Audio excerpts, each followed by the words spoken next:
ओम शांति। आज 13 जून 1973 के अव्यक्त महावाक्य हैं।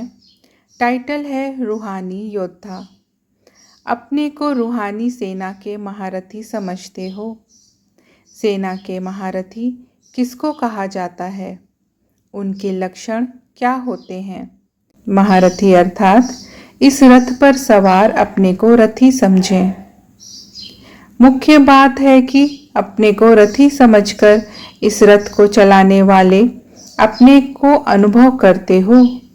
अगर युद्ध के मैदान में कोई महारथी अपने रथ अर्थात सवारी के वश हो जाए तो क्या वह महारथी विजयी बन सकता है या और ही अपने सेना के विजयी रूप बनने के बजाय विघ्न रूप बन जाएगा, हलचल मचाने के निमित्त बन जाएगा। तो जो भी यहाँ इस रूहानी सेना के योद्धा हो, क्या वह इस रथ के रथी बने हो?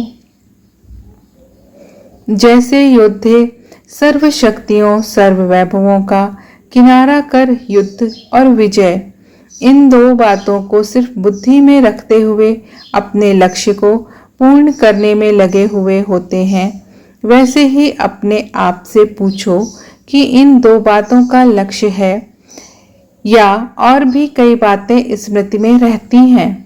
ऐसे योद्धे बने हो। कहीं भी रहो लेकिन सदैव यह स्मृति रहे कि हम युद्ध के मैदान पर उपस्थित हुए योद्धे हैं। योद्धे कभी भी आराम पसंद नहीं होते हैं। योद्धे कभी भी आलस्य और अलबेलेपन की स्थिति में नहीं रहते।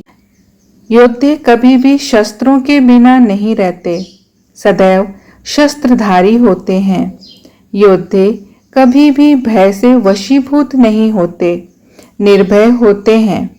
योद्धे कभी भी सिवाय युद्ध के और कोई बातें बुद्धि में नहीं रखते, सदैव योद्धेपन की वृत्ति और विजयी बनने की स्मृति में रहते हैं। क्या हम सभी भी एक दूसरे के साथ विजयी रहते हैं? इस दृष्टि से एक दूसरे को देखते हैं। ऐसे ही रूहानी योद्धों की दृष्टि में सदैव यह रहता है कि हम सभी एक दूसरे के साथ महावीर हैं, विजयी हैं। हम हर सेकंड हर कदम में युद्ध के मैदान पर उपस्थित हैं। सिर्फ एक ही लगन विजयी बनने की रहती है। बाबा पूछते हैं, सिर्फ एक ही लगन विजयी बनने की रहती है? सर्व संबंधों से सर्व प्रकृति के साधनों से अपनी बुद्धि को डिटैच कर दिया है, किनारा कर लिया है, या युद्ध के मैदान में हो लेकिन बुद्धि की तारें संबंध व कोई भी प्रकृति के साधनों में लगी हुई हैं। अपने को संपूर्ण स्वतंत्र समझते हो या कोई बात में परतंत्र भी हो?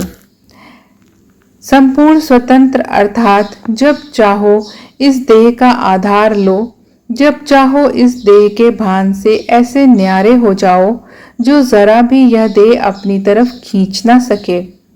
ऐसे अपनी देह के भान अर्थात देह के लगाव से स्वतंत्र, अपने कोई भी पुराने स्वभाव से भी स्वतंत्र, स्वभाव से भी बंधायमान ना हो, अपने संस्कारों से भी स्वतंत्र, अपने सर्वलौकिक संपर्क और अलौकिक परिवार के संपर्क के बंधनों से भी स्वतंत्र।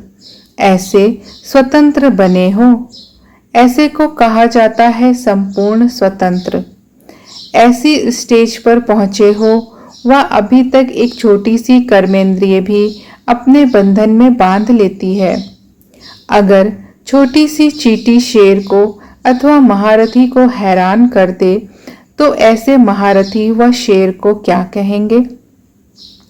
शेर कहेंगे, एक व्यर्थ संकल्प मास्टर सर्वशक्तिमान को हैरान कर दे या एक पुराने 84 जन्मों का जर्जरीभूत संस्कार मास्टर सर्वशक्तिमान महावीर विघ्न विनाशक त्रिकालदर्शी स्वदर्शन चक्रधारी को परेशान कर ले, पुरुषार्थ में कमजोर बना दे, ऐसे मास्टर सर्वशक्तिमान को क्या कहेंगे? जिस समय इस स्थिति में होते हो उस समय अपने ऊपर आश्चर्य नहीं लगता। यह शब्द निकलना कि मुझे व्यर्थ संकल्प आते हैं, वह पुराने संस्कार व स्वभाव अपने वशीभूत बना लेते हैं, वह बाप की याद का अनुभव नहीं है, बाप द्वारा कोई प्राप्ति नहीं है, वह छोटे से विघ्न से घबरा जाते हैं, निरंतर अतीन्द्रिय सुख व हर्ष नहीं रहता, खुशी का अनुभव नहीं होता। क्या यह बोल ब्राह्मण कुलभूषण के हैं? ऐसे ब्राह्मणों को कौन से ब्राह्मण कहेंगे? नामधारी ब्राह्मण। अगर सच्चे ब्राह्मण कहलाते और यह बोलते तो द्वापर युगी ब्राह्मणों और ऐसे कहलाने वाले ब्राह्मणों में क्या अंतर है? वर्तमान समय ब्राह्मण बनने वाली आत्माएं अपने आप को देखें कि क्या ब्राह्मणपन का पहला लक्षण अपने जीवन में लाया है। ब्राह्मणपन का पहला लक्षण कौन सा है? और संग तोड़ एक संग जोड़। अगर अपनी कर्मेंद्रियों की तरफ भी जोड़ है तो क्या यह ब्राह्मणों का पहला लक्षण है? जब पहली पहली प्रतिज्ञा व पहला पहला मरजीवा जन्म का बोल ब्राह्मणों का यही है कि एक बाप दूसरा न कोई, यही पहली प्रतिज्ञा है अथवा पहला लक्षण है, तो पहले इस लक्षण व प्रतिज्ञा को वह पहले बोल को निभाया है या ये कहते हुए भी अनेकों तरफ जुटा हुआ है, तो क्या ऐसा नामधारी ब्राह्मण विजयी कहलाएगा? ब्राह्मणों के लिए इतने बड़े विश्व के अंदर अपना ही छोटा सा संसार है।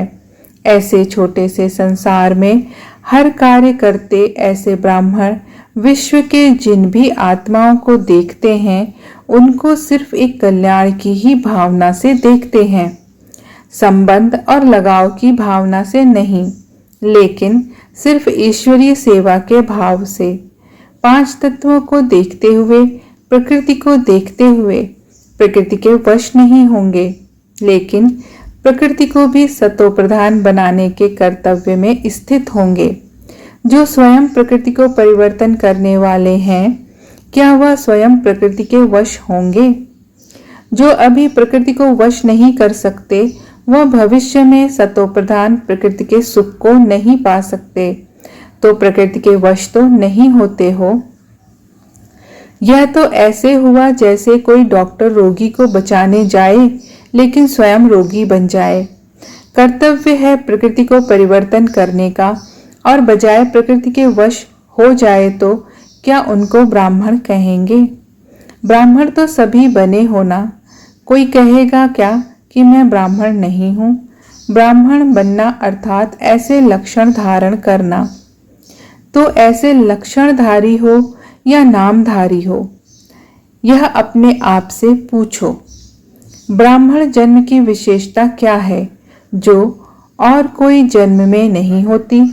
ब्राह्मण जन्म की विशेषता यह है कि अन्य सर्व जन्म आत्माओं द्वारा आत्माओं के होते हैं, लेकिन एक ही यह ब्राह्मण जन्म है जो परम पिता परमात्मा द्वारा डायरेक्ट होता है।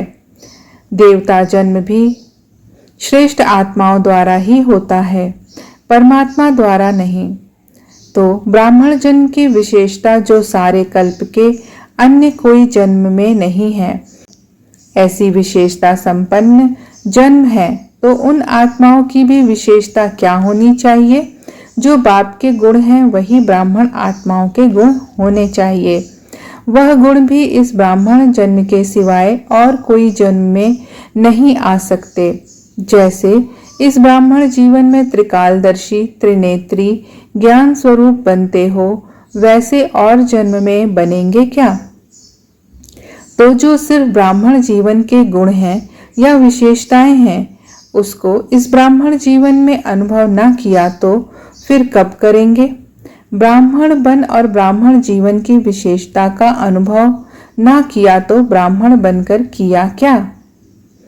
जैसे अन्य आत्माओं को कहते हो कि परमात्मा की संतान होकर और बाप को नहीं जानते हो तो कौड़ी तुल्य हो।